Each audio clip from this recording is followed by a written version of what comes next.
So with perfectionism, this might have come from having critical parents.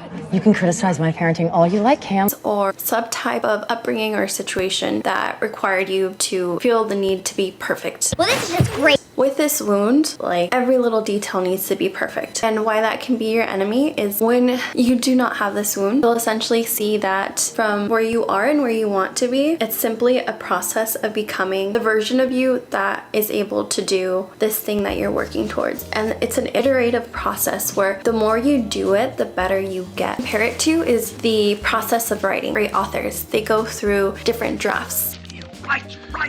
Right. So the first draft you might think, oh, this is amazing. And then you go through it and review it and it's like, oh, this is actually kind of like crap. And then you go through the revision process and you create something better. And you keep going through that process. And with each revision, you learn how to tweak your message and how to make what you're trying to portray better. And that's essentially the process for anything. With practice, you get better. And it's just a matter of accepting that you're gonna have to go through the process. And a lot of times if we have perfectionism, what can also happen is that there might be shame around not appearing a certain way or not instantly being amazing at something. And that can also sometimes be tied to perfectionism's cousin, which is not good enough. With not good enough, what happens is that you'll compare yourself to people who have like 10 or 20 years of experience, who have been in the field for a very long time. Then you're like, oh, I'm not at their level, so therefore I'm not good enough. Stop putting her on a pedestal. When in reality, it's like you 0 years of experience, I'm 20 years of experience. That's not a fair comparison. But what you can do is look to those people for inspiration and be like, oh, well, I really love this about them, and so forth, and work towards building towards that. You know, use them as an inspiration and motivation. It's essentially some key ways that perfectionism can get in the way. A great way to work against perfectionism is to just accept